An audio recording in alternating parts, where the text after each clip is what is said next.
Broadcasting from Manhattan Beach and the World Wide Web, you're listening to CHSR, HealthyLife.net.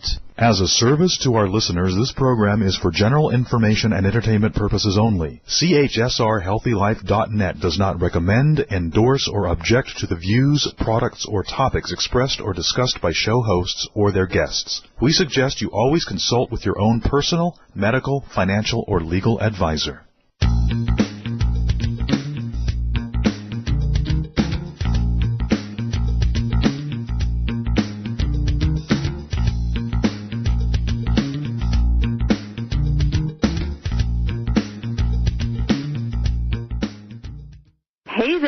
Welcome back to the Dr. Teresa Nicasio Show. This is a place of inspiration, education, and hope for a kinder, healthier, and more sustainable world. On this program, we join together in community to empower and explore practical ways to care for ourselves, each other, and our planet. Today's program is made possible because of the generous support of our show sponsor, New Roots Herbal, one of the most respected and trusted natural health product companies here in all of Canada. And if you want to learn more about New Roots and their impressive line of quality products, visit their website at newrootsherbal.com. If you'd also like to be a sponsor for this show, contact me directly through my teresanicasio.com website. And that's Teresa with an H, T-H-E-R-E-S-A, Nicasio with an N like Nancy, I-C-A, 2 S's like Sam, I-O as an octopus.com. Be sure to tune in next time when we kick off our Empowered Health series with 5-time All-American volleyball athlete, champion competitor, and California Beach Volleyball Hall of Fame member, Sharky Zartman. Sharky is going to be talking about her new #1 best-selling book, Empowered Aging. It's going to be a great show. You're not going to want to miss this. But for today's show, we are capping off our Mental Health Legends series with probably the most raw and maybe in some ways disturbing, yet also riveting and incredibly inspiring interview that we've probably ever had here on the program. And I was thinking about today's topic, which we're calling From Creating Evil to Inspiring Heroism. And, as I was thinking about it, I was remembering words from my dear friend, Janet Given, and she had shared some words from her mentor that I thought really applied for me as I've been thinking about our wonderful guest today and the topic. And the quote is, "It's only in dark skies that we can see the light of the stars." And I'd like to invite you to allow these words to steep in your heart as you hear today's heartfelt and humbling conversation with our very courageous and generous guest, Dr. Phil Zimbardo, who likes to go by Dr. Z. So we'll be talking with Dr. Z today. And like Dr. Irvin Yalom, who was on the show a few months ago, Dr. Z is a living legend in the field of psychology. In addition to being a professor emeritus at Stanford University, having spent over 50 years teaching and studying psychology, Dr. Z is a former president of the American Psychological Association. He's an award-winning designer and narrator of the 26-part PBS series called Discovering Psychology, and a prolific writer of over 60 books and 600 professional popular articles and chapters addressing some of the most potent social problems of our time, as we will be talking about some of today. Even if you don't recognize him by name, you most likely know about Dr. Zimbardo or Dr. Z for his infamous Stanford Prison Experiment that revealed how good people can find themselves doing unimaginable and even sadistic things to others. If you haven't yet seen the 2015 award-winning movie about this experiment, you'll want to watch it. It's very intense, but you can find it and watch it anytime now since it's recently become available on Netflix. Yeah, my husband and I just watched it not too long ago, and it's very powerful, and it will definitely get you thinking, as will today's interview. In creating and implementing his prison study, Dr. Z was himself brought to his knees as he personally discovered how easily the vortex of evil can tempt and bring down even the best intentioned in society, demonstrating how no one is immune from the capacity for evil that he calls the Lucifer Effect. Dr. Zimbardo has also become an expert, an educator, and an advocate for heroism, lecturing worldwide and actively working to promote his nonprofit, the Heroic Imagination Project. You're going to want to check them out. We're going to hear a lot more about that HIP today. When I met Dr. Z at the Evolution of Psychotherapy Conference just a few months ago, I heard him talk at his keynote and his vision and talking about cultivating everyday heroes, and I was just like, oh my God, we got to have him on the show. And so we talked about it, and we are really, really gifted. Phil, thank you so much for all you're doing and for joining us today. Thank you for having me, Teresa. I am excited about sharing some ideas with you and, of course, with your listeners. That big introduction makes me exhausted. I've done a lot of stuff, and I keep saying, how did you do that? I am now actually 85 years old, so I have a long history, and I hope I have a reasonably long future. Well, absolutely, and the wisdom and the energy that you, oh my God, and when you were up there and you were dancing and singing up there on stage. So folks, we're talking about a beautiful man who has touched life and has been touched by life and is one of the most passionate people I've seen. And wow, what a journey you've been on. My goodness, Phil. Yeah, I mean, what's unique about it, it's a 180-degree transformation from, not only studying evil, but the prison study helped create it in the laboratory so that we could see it giving birth. And again, what was unique about that study is it's the only study that went 24/7, day after day, morning, noon, night. Most research in psychology, or most research in general, is 1 hour. People come in, students come in, they sit down, you give them some tests, you give them some materials, and they leave. Here, it was like a drama. The students who were going to play the role of prisoners, they were arrested by the Palo Alto Police Department. They were put in uniforms with numbers. The guards chose military uniforms at an Army-Navy store. And the whole thing was a fiction because it was not a prison. It was a courtyard in the basement of the psychology department, which we made look very realistically like a prison. And it turns out that within 36 hours, it became a prison run by psychologists and not an experiment done by psychologists. Mm-hmm. Yeah, that was... seriously, it was really hard. In fact, my husband, he had to leave the room. He was getting so upset by it was very arousing, and we've had some amazing conversations about it because the thing about it is, as harsh as it was and as dark as it was, the learnings from this experiment on multiple levels, like there's actually the studying the participants, but then there was also the study of the sleep-deprived researchers and who were going through and including me, yes, make of course. decisions. You, yeah. It's become a classic in psychology.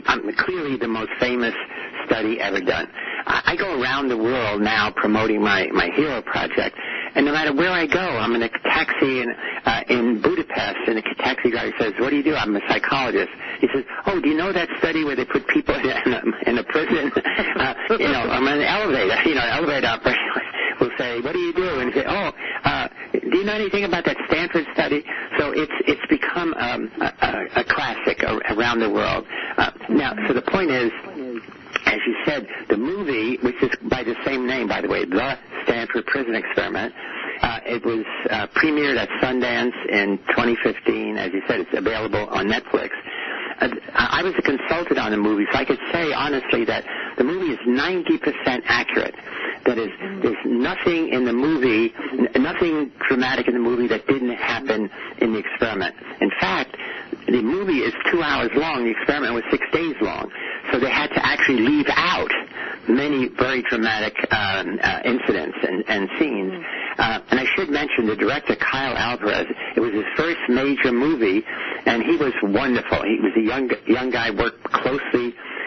And I should say what's interesting, he did all of the selection of the boys playing prisoners and guards, and he had them do their lines for two weeks separately before the rest of the movie began, because he wanted to build up that intensity of day after day, hour after hour, of the dynamics between the prisoners and the guards. And I think he clearly achieved it.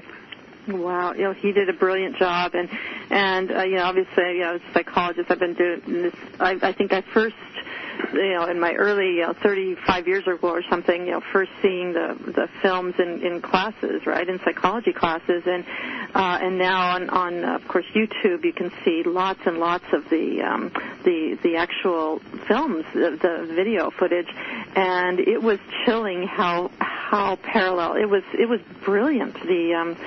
Brilliantly put together and so accurate. It seemed very consistent with what all the documentaries I've seen and so forth about it. But, what led you, can we talk a little bit I love to talk about people's why. Yeah. And I know you were, a fellow Italian here.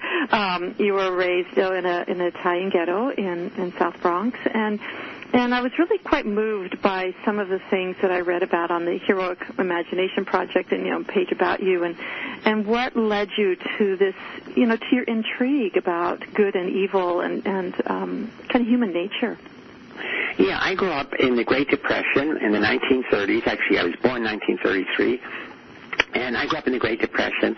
My family were second-generation Sicilians, totally uneducated. I guess my mother and father. My mother finished elementary school. My father never even finished elementary school. So they were uneducated. They had no idea of the importance of education.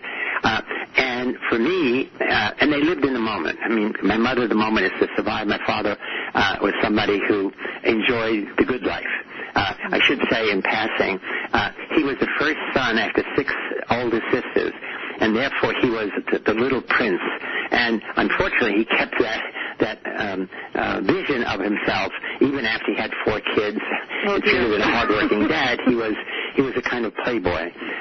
But the reason I got interested in evil when I was a little kid was that if you grew up in the ghetto, there are always men, and it's always only men, whose job it is to corrupt kids, to do criminal things for money, to break into stores at night, to take drugs from one corner to another corner, to try to get girls to sell their bodies for money. And if you're poor, I still remember it was like a $10 fee. You get $10. If you had a job, the most you could ever make is $3 a day. So here was an instant thing. And I had friends who gave in to that temptation, and I and other friends didn't. So as a little kid, I was asking a fundamental psychological question. What is the difference between kids who give in to temptation and sometimes end up in jail and kids who resist? Well, I didn't have a reasonable explanation. The only thing I thought about was, it was my case, having a loving mother who was always there for you and who essentially had a moral compass to say this is right and this is wrong. And it was a fixed moral compass. No hedging about it. These boys are good. Don't play with them. Play with them. These boys are not good. Don't go near them. And always, do good in school. So that was my foundation, and it was clear to me that education is the only way out of poverty. That was true then. It's true now. But then I also loved school. I mean, school was clean and orderly, and everything was coherent, and all you had to do is your homework and study hard. And I always was the teacher's pet. So you mentioned that education was the only way out of poverty. You were teacher's pet, and then we kind of lost you there. Yeah. So education was the only way out of poverty. I always worked hard to become the teacher's pet, and I simply loved school. I couldn't get enough school. And interestingly, and I was always I was always the valedictorian, the class leader. I won all the contests of speeches and things. And unfortunately, my main position was my father, who said, "Okay, you finish high school, you go to work." And I had to persuade him, "No, let me go to junior college. Let me go to college. Let me go to graduate school."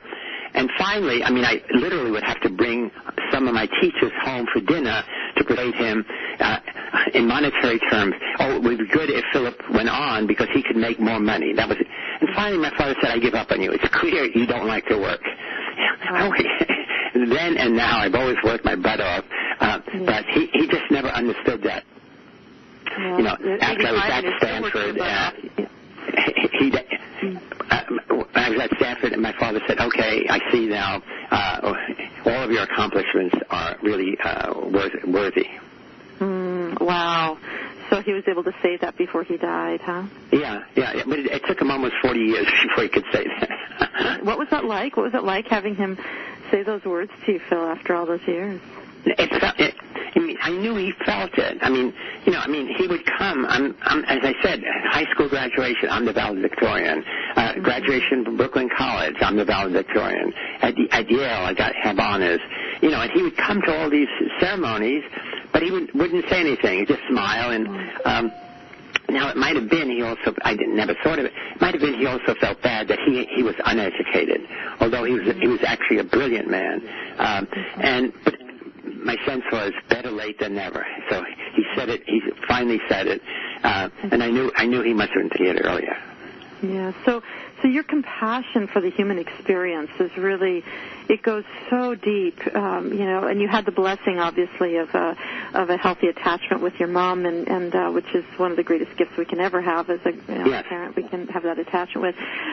So with that compassion, and you would see there was a wisdom in you. You would see kids, and you would see we're all kids, and were you aware of the kind of living in a disadvantaged community and the kind of the marginalized vulnerability and vulnerability? Oh yeah, it's poverty is one of the enduring world evils. And still now, in America, the most recent statistics are 21% of all children in America are growing up below the poverty level. And there's so much new research that says children who grow up under, in quote, adverse circumstances, their brain is affected, that they are never fully normal. They're vulnerable not only to diseases of all kinds, but they're always physically and psychologically and mentally behind comparable kids who grow up under advantaged circumstances. So I was aware of it. So one example of what it means to be poor is in those days, if your father wasn't working, you were on something called home relief. And so you got free food, you went to a food bank, you got free lunch in school, free dental clinic, but there are always people, the dental clinic was always dentists in training who typically did a really bad job on my teeth.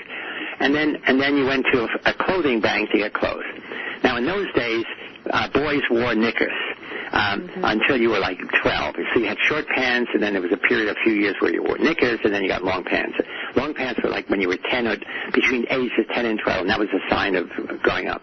And I can remember going with my mother to one of these clothing banks, and I'm now looking for corduroy knickers with narrow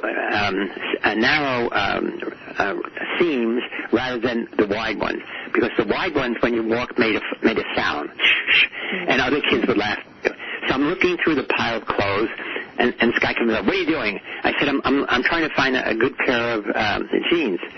And he said to me, beggars can't be choosers. To this day, when I say that line, I tear up, and I started crying, and I said, I'm not a beggar, and it's your job here, to help me. And he said, take anything and get out. So that's what it means to be poor. People dehumanize you. So I'm not Phil Zimbardo. I'm not a little kid in need. I'm a beggar.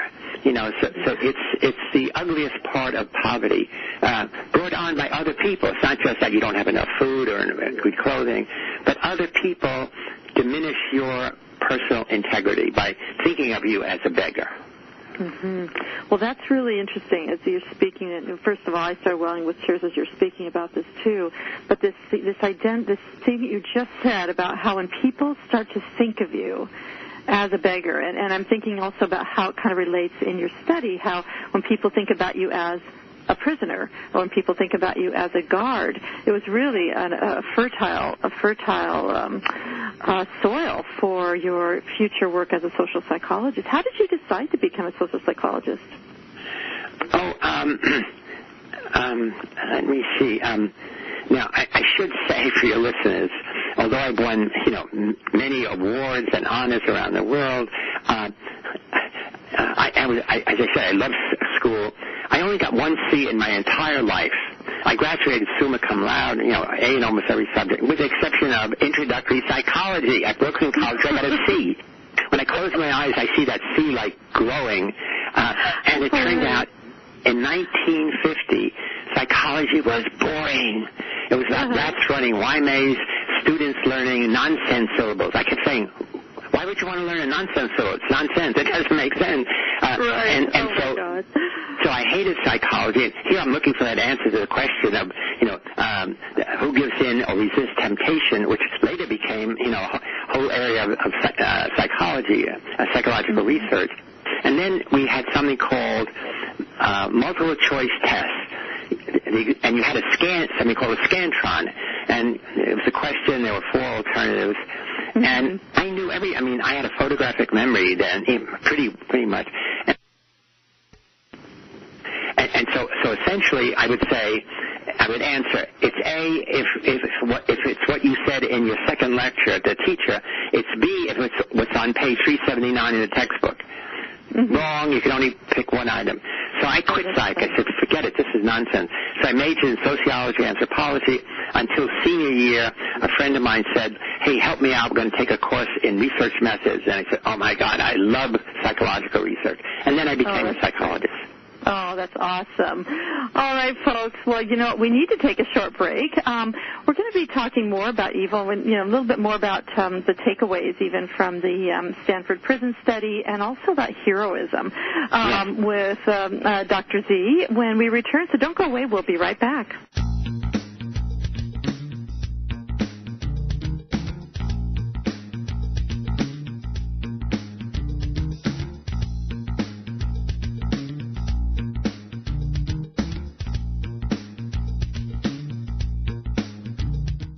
Acidophilus Ultra from New Roots Herbal is your go-to product for great health. To maintain potency, Acidophilus Ultra is protected by a natural water-based enteric coating. This daily probiotic supports your health in so many ways. It helps boost your immune system, aids digestion and bloating, and that's just for starters. So remember the name, Acidophilus Ultra from New Roots Herbal.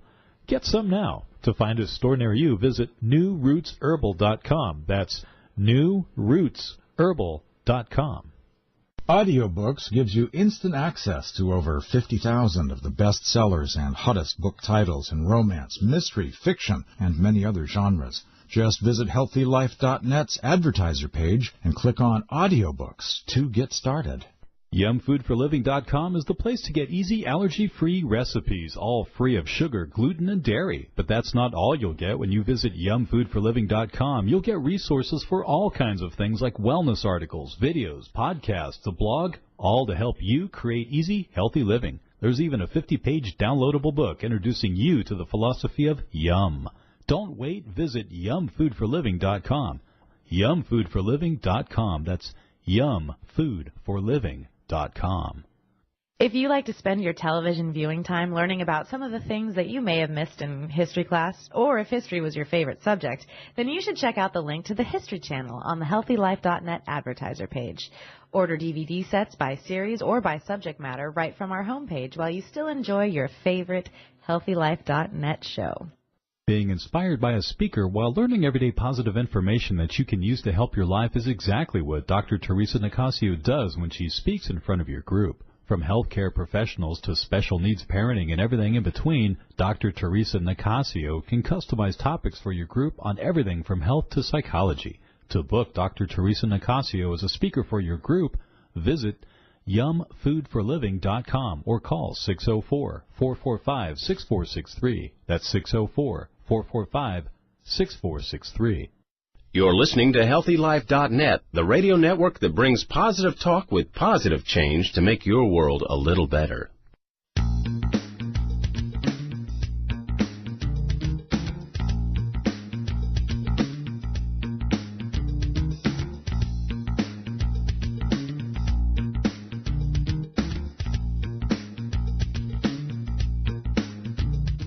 Welcome back to the Dr. Teresa Nicasio Show. We're here today with social psychology legend and the creator of the infamous Stanford Prison Experiment, Dr. Philip Zimbardo. He goes by Dr. Z, and talking about his journey from literally creating evil to inspiring heroism. He's doing amazing things that have happened. But Phil, I was wondering, you were talking a little bit about the Stanford study and how you were getting folks. Can you just give Reader's Digest a little snippet of? I'm sure you didn't expect what happened. Talk a little bit about what happened during that study, and for both the students who were participating, but also for you in this process. Yeah. So the study itself has a simple motive of mine to demonstrate the power of social situations over personality and individual dispositions. And so what I wanted to do is take normal, healthy, psychologically, physically healthy college students and put them in an environment which, in a sense, was evil, a prison-like environment. And I did many, many things to simulate real prisons. And so it's an experiment because of the random assignment of these college students into prison and guard roles. They were not Stanford students. These were students from all over the United States who happened to be in the San Francisco area finishing up summer school. And we had an ad in the newspaper. 75 people answered the ad. I chose 24 of them, most physically healthy, psychologically healthy, given a battery of psychological tests. And then we randomly assigned them to prison and guard. And then we put them in those conditions. And essentially, nobody wanted to be a guard because guards, police had been called on to college campuses to break up student riots against the Vietnam War. And by extension, nobody wanted to be a prison guard. In fact, the movie, The Stanford Prison Experiment, starts with that, with the experimenters asking these volunteers if they want to be a prison guard. And everybody says, nobody wants to be a guard. Nobody likes guards. So therefore it took early 1970s, right? It's 1971. Mm-hmm. So Vietnam War is still going on. But so the point is, everybody knew it was an experiment. Everybody knew they had filled out informed consent forms. There was an ethics committee at Stanford at that time, one of the first in the country, that approved the study. After all, it's college kids playing cops and mobbers in an experiment at Stanford. They all knew it. But within a day, it stopped being an experiment by psychologists, and it was a prison run by psychologists. And the guards took a day to get into their role, but once they did, it just escalated. They started having prisoners do push-ups and jumping jacks, and then pretty soon the prisoners who were doing push-ups, they tell another prisoner, step on his back while he does it. And then they start cursing the prisoners. And then it began to be more sexual, making fun of the prisoners' genitals and stuff. And then at the end, within 5 days, it became really sexual degradation in various ways. And this is how the movie that we mentioned earlier, the Stanford Prison Experiment, ends. The last 10 minutes of that movie is difficult for me to watch even now. It's so intense, but it really happened in that way. So not only did and then I should say, after 36 hours, the first prisoner who was chosen because he was normal and healthy had an emotional breakdown. 8612, Doug Corpy. And then each day thereafter, another prisoner had a breakdown in a similar way, yelling, screaming, out of control, begging to be released. And then finally they were brought to student health. And in 5 days, 5 prisoners had emotional breakdowns. So at that point I said, we have to end the study.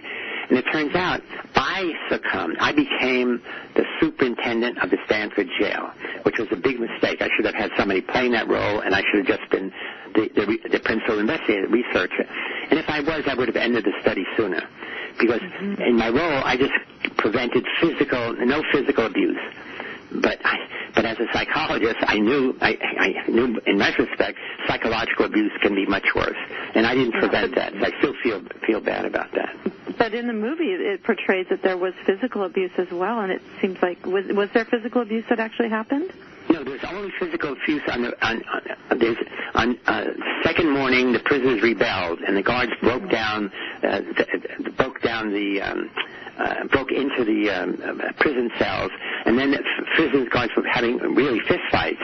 And then after that, I said, from now on, you cannot do anything. So in the movie, happening throughout, it literally happened only on day one. But the point is, psychological abuse can be much worse. I mean, right. And it was. I mean, the prisoners were breaking down, not because they were beaten down, but made to feel worthless, made to feel like animals. And what's interesting is that was 1971. In 2004, in Abu Ghraib prison in Iraq, it was a Stanford Prison Experiment repeated on steroids. Only it was 12 hours every night, and it went on for 3 months. And the guards were so proud of what they were doing, they documented it with these incredibly candid, horrific photos. And I was asked to be a volunteer support for one of the guards, Chip Frederick, who should have been in charge of the night shift. So I was part of his defense team. And interestingly, as an aside, it's one of the few times where psychological defense has had a legal impact, because I was able to tell the judge that Chip Frederick is guilty as charged. He admits to the guilt, and he needs to be punished according to military rules. But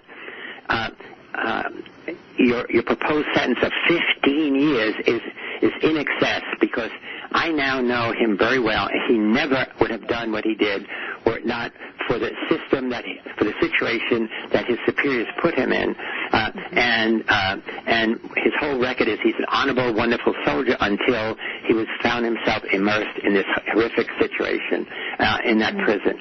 And so I got his prison sentence reduced to 4 years. It's still, he served 4 years hard time, but 15 down to 4 is a significant reduction. Right.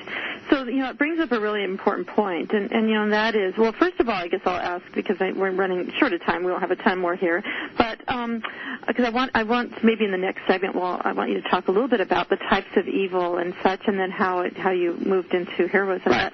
Right now, I was just wondering if you were to say, the biggest takeaway from this study, what would you say for our listeners? What would you say that would be?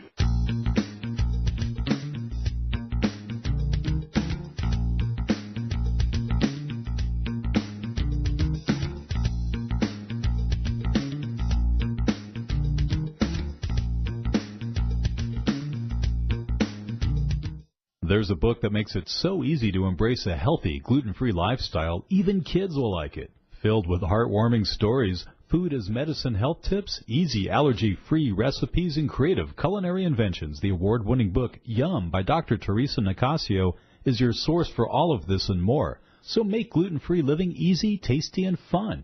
Get Yum, plant-based recipes for a gluten-free diet at Amazon.com.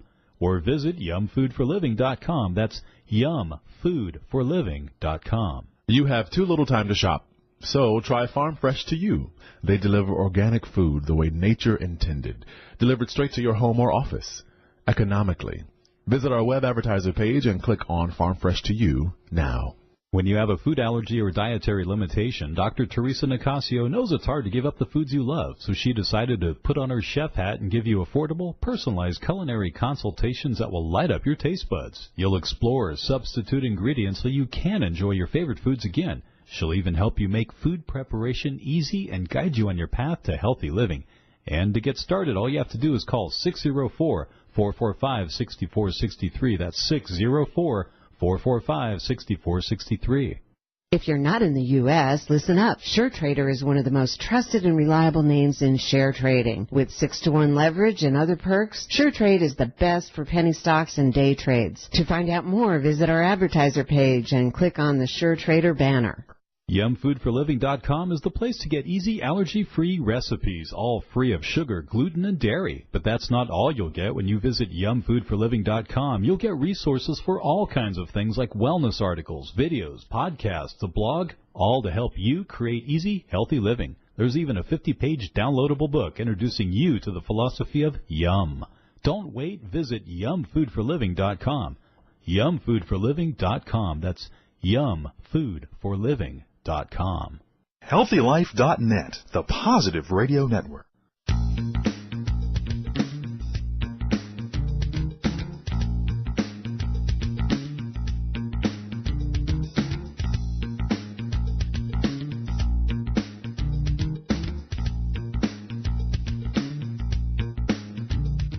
Hi, Phil. So we got cut off there for a moment.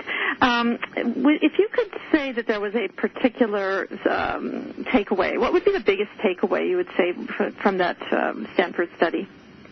I think it's important for your listeners and for everybody to realize how much our everyday behavior is influenced by the social situations that we are in. The situation we choose, the situation we find us embedded in school, at work, and family, because we all like to believe we are masters of our own fate, captain of our own ship, that all of our actions, all our decisions are made out of freely chosen, in quote, free will. That is not the case.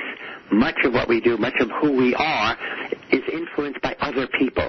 The way we dress, the kinds of music we like, the kinds of movies we watch. Many, many things about us are really about the people around us, our family, our friends, our co-workers, etc. And we don't like to believe that. We want to believe in individual personal integrity. So the prison study says it didn't matter what the personalities were of the prisoners and guards. It didn't matter what their background was. Nothing mattered except when they were in this extreme situation, they became what the situation dictated. Every single person became a prisoner, or every single person became a guard. When just a little while longer, they were indistinguishable. They were just, intelligent college students. So again, it's the takeaway message from the Stanford Prison Study is be sensitive, be aware of the situations in which you're immersed, for better or for worse. Later we'll talk about the bystander effect, when somebody's in need that ordinarily we would help when we are there alone. But as long as there are two other people present who don't help, they have a social norm, even though the strangers of do nothing. And you know what? You don't help. So your inclination to help does not lead to the behavior of helping when other people change the situation by becoming passive bystanders. Mm-hmm. I find that to be so important. And this notion about context, and in some ways it links back to what we were talking about earlier about your upbringing, the context of growing up in poverty, growing up in the ghetto, and how it's easy to judge, and we can judge people, but and we do that in our society, and we judge ourselves, and so that compassion is what I'm hearing, is really having that compassionate understanding that context matters, and and to do what we can to maybe even offset that, when having the awareness of the context matters, and can help empower us to better transcend the temptations to do the wrong thing. Absolutely so. I think it's so important, not to go through life mindlessly. There's so much, part of the new movement of helping people become more compassionate is also helping people be more mindful. Stepping out of yourself and looking at yourself in various situations and say, is that the real me? Why am I doing this? Somebody's telling a racist or sexist joke and you laugh. Mm-hmm. Why do you laugh? To laugh to be socially acceptable to this person when in fact you find it reprehensible. So instead of saying, I wish you wouldn't say that, or I don't think you should be so judgmental, you could rebuff that person doing the sexist or racist remark in a gentle way, but you don't laugh. You laugh because it's the socially acceptable thing to do. If somebody tells a joke, your response is laugh. And by seeing yourself, by the good angel in looking down on you says, don't laugh, it's wrong. Change the situation for the better. Absolutely. And you're mentioning about the bystander effect, and for those of you listening, you may or may not be aware of some of these stories, but there's situations where horrible things happening, someone's being hurt or raped or emotionally abused, yelled at. And can you talk a little bit about that bystander effect, because it's sure. a whole lot, the compliance that can come with it is actually very dangerous and important, I think, to highlight. Yeah.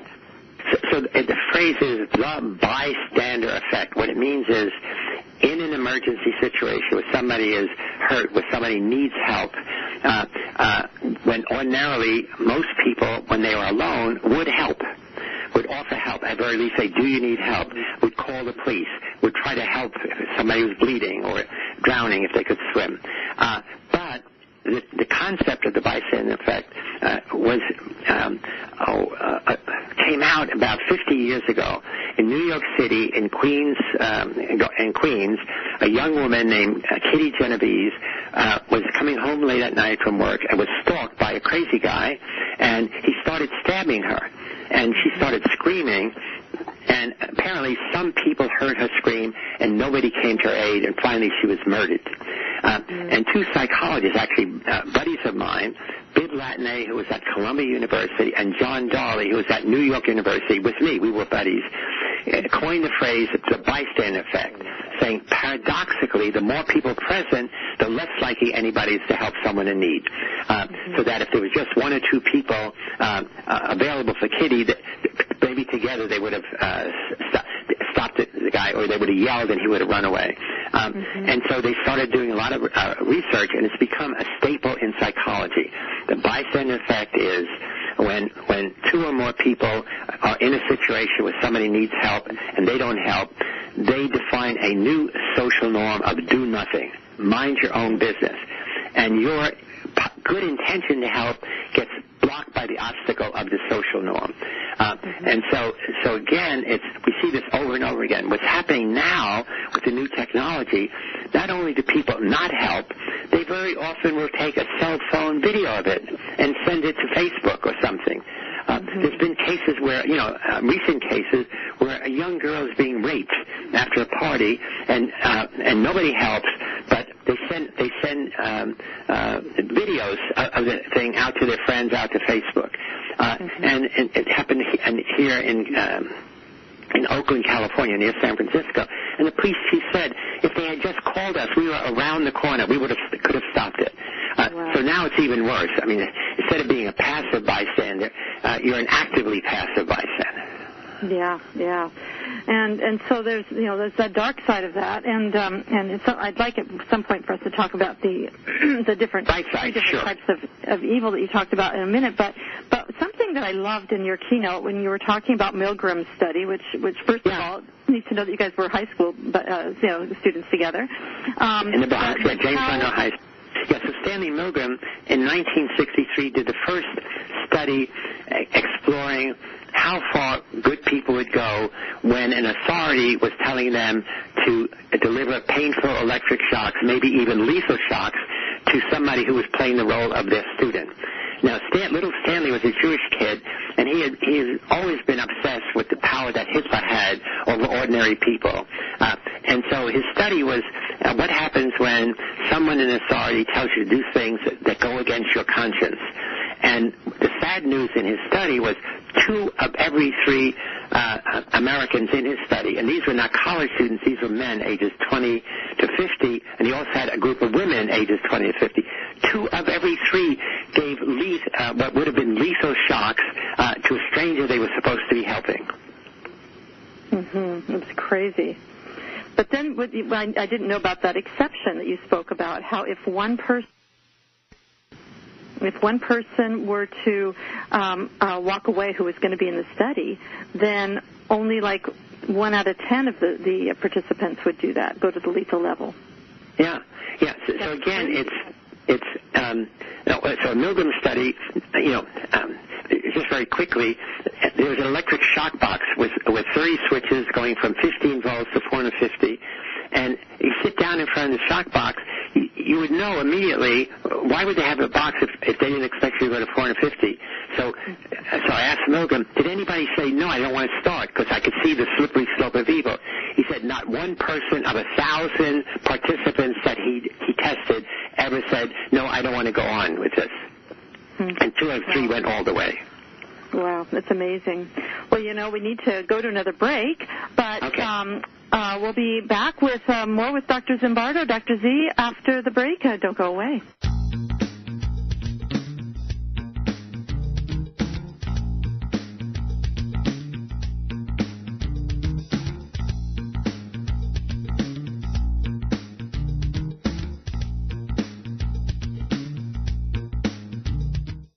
Acidophilus Ultra from New Roots Herbal is your go-to product for great health. To maintain potency, Acidophilus Ultra is protected by a natural water-based enteric coating.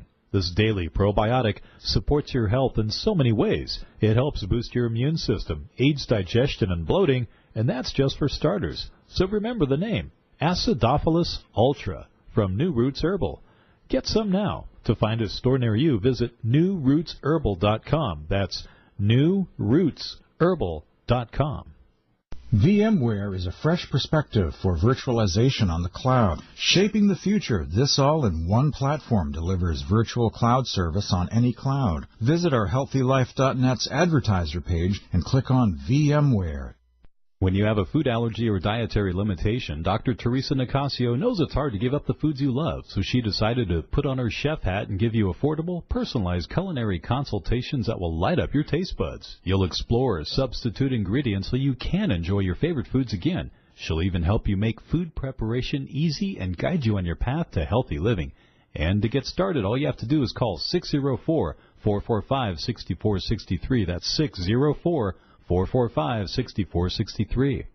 For the best in business class travel, count on Cheapo Air. Cheapo Air has the best price guarantee, 24/7 customer service, and easy booking online or by phone. To experience your hassle-free journey, start by going to HealthyLife.net's advertiser page and click on Cheapo Air. There's a book that makes it so easy to embrace a healthy, gluten-free lifestyle, even kids will like it. Filled with heartwarming stories, food as medicine health tips, easy allergy-free recipes, and creative culinary inventions, the award-winning book Yum by Dr. Teresa Nicasio is your source for all of this and more. So make gluten-free living easy, tasty, and fun. Get Yum, plant-based recipes for a gluten-free diet at Amazon.com or visit yumfoodforliving.com. That's yumfoodforliving.com. Radio your way. HealthyLife.net.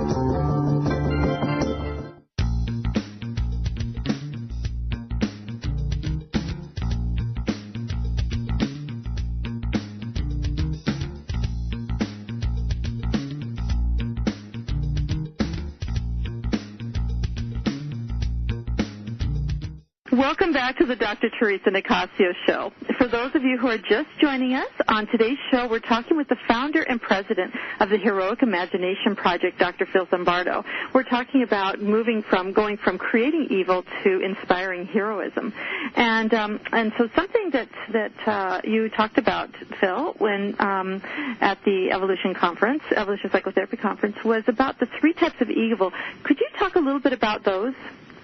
Yeah, just very simply, a typical kind of evil we all understand is evil in people. That is, there are people who do bad things knowingly, do things, they cheat, they lie, they do things to harm others. What I said earlier about these men in the South Bronx who tempted kids to do criminal things just to get money. They're pimps. They're people who conduct fraud, people who prey on and cheat the elderly. But that's only one kind of evil. The bigger next level is evil in situations. So situational evil, like prisons, situations where almost anybody going into that setting is going to be corrupted to some degree, and it takes extraordinary willpower to resist. But the question is, who creates those situations? And that's the third level of evil, which is the most important for us to realize, and it's usually disguised. I call that systemic evil. So this is the political, the legal, the economic, the historical context of, and it's where the power brokers sit, and usually in disguise. So again, it's Don Corleone in the mafia, creating situations of evil to corrupt good people. But so again, it's by thinking of evil in this more complex way that you have to deal with it at these three levels: at the level of the individual, at the level of the situation, like the Stanford Prison Experiment or prison, and then like the power behind the throne, where the real power of evil exists. And as I said, it's most effective when it's usually disguised. So again, recently we had all this concern about guns killing in high schools. There have been now hundreds of high school shootings.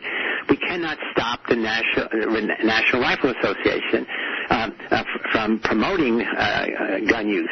And essentially, the power behind their throne is they essentially bribe congressmen with big donations to their campaign, both Republicans and Democrats. So any bill to limit even assault weapons, which has no place even in a Second Amendment, gets shut down or doesn't come out of committee. So again, you say, why don't good people do good things? Because often people simply have a vested interest. It's all about money. So again, the last thing is that the other kind of evil is, it's not only the evil of action, doing bad things, it's the evil of inaction. So now climate scientists tell us the clock is running down on our whole universe, that if we don't reduce carbon emissions very quickly, the world would change away from what we know to a disaster zone. And our president, Donald Trump, says he doesn't believe in climate change. Well, that's not true. What his supporters, his political supporters, financial supporters, they say it will cost us money to reduce carbon emissions from our factories. And so it's all about money, but money rules American politics. Mm-hmm. So the impact on our planet and our future generations is overlooked. Yeah, it's ignored. Just simply ignored. Mm-hmm. Yeah. So what can we do about this? This heroic imagination project. You're inspiring heroism. Can you talk a little bit about what you're doing and how you're doing it? Yes. So that notion of three kinds of evil first evolved in the book I wrote, The Lucifer Effect, which has 10 detailed chapters about the prison study. After I finished this prison study, I wrote some articles. I never wrote a book. And then in 2007, I wrote The Lucifer Effect. And then I also include what I learned about Abu Ghraib, but I also study the Holocaust and other research in real-world situations. And then the last chapter is chapter 16. So if anybody buys The Lucifer Effect, start with 16 and work backwards. I said, is it possible to inspire and train ordinary people to do good and to avoid evil? And so I developed a taxonomy of different kinds of heroes. And then I end with, I would like my mission in life now to be to not only inspire with good deeds, good words, encouragement, but also to set up training programs to teach ordinary people, college students, high school students, business people, how to be wise and effective heroes. And I call my program the Heroic Imagination Project, or HIP. It's a nonprofit California 501c3 that we are happy to take donations. And we have a board of directors, and I developed a series of lessons or interventions around a number of themes. So one theme that we've been talking about, Teresa, you and me, up to now, is the bystander effect. But what we've done is we have a 3-hour lesson in how to transform passive bystanders into active heroes. And what's unique about our lessons, we organize all the information around provocative videos, because young people live in a visual world. And it's dynamic, it's Q&A, it's students working in pairs, in hero squads. And we lay out what are the obstacles to helping. We know you want to help. What are the obstacles? How do you transform an obstacle into a challenge and a challenge into a solution? Another program is how to transform narrow, fixed mindsets into dynamic growth mindset. This is the work of my colleague at Stanford, Carol Dweck. And a fixed mindset is you say, I feel Zimbardo are good at A but bad at B. And then I say, and women are not good at math, or Asians are good at this, or blacks. So it's a start of prejudice within our head. And so we teach you how to develop a growth mindset, which means every ability, every talent, every task is improvable with two things, practice and effort. When you fail, you learn from failure. Failure is F-A-I-L, fail at first attempt. Like when you're a child, when you're learning to walk, you fall down. You get up, you keep going. You're learning a natural language. You make a mistake, it's corrected. And then the third lesson is how to transform stereotypes, prejudice, and discrimination into understanding and acceptance of others who seem different on the surface. And so this is a whole program about promoting positive interactions with people who are different from you, different gender, different ethnicity, different race, different sexual orientation. So these are the 3 programs we have available, and they're dynamic. We've tested their impact, These programs are now in 12 countries around the world, where I, Phil Zimbardo, go to Budapest, I go to Warsaw, I go to Tehran, I go to Bali and teach teachers or people in human relations how to deliver these lessons to their students, to their workers. And it's really empowering and effective. And so it's what I'm doing with the rest of my life, even though I'm 85 years old, I'm handicapped, but now I'm the message bearer, so I have to do it. I love this so much, and I know we're going to be needing to close in a moment, but that you've said about how people want to do the right thing, they just don't know how, and you're giving the tools, and you are so passionate about doing this. And for all of you listening, all the links, it's heroicimagination.org, is that right? Yes, heroicimagination.org. Yes. All of the links for the website, for their Facebook page, for Dr. Z's pages, and Facebook and Twitter and all that is on the page on the TeresaNicasio.com website, so you can easily have access and definitely go there, check it out, learn from them. If you're able to donate, to help out the project, do it. Phil, thank you so much for joining us today. It was wonderful having you on the show. And thank you. Also, I should say, I went through your website, all of your things. I'm amazed at how much stuff you have. It's one of the most impressive websites I've ever seen. And I learned more about me from going to your website than ever before. Yeah, that's wonderful. And on that website it's intended to be an empowering self-help wellness hub for people. Right. Yeah, so the last thing is, basic message is, stand up, speak out, take wise and effective action. Be the one, and if you can't be the one who helps, be the second one who assists the other person. And that way we change the world for the better. Oh, I love that. So everybody, let's change the world. And we got Dr. Z at the helm, also guiding us from his wisdom. So, folks, we have to close for today, but be sure to join us next time when we're going to have Sharky Zartman. You may know her on her Sharky's Pep Talk, but we're going to be learning about empowered aging on that show. And so I'm Teresa, and this has been the Dr. Teresa Nicasio Show. Until next time, have a fantastic week.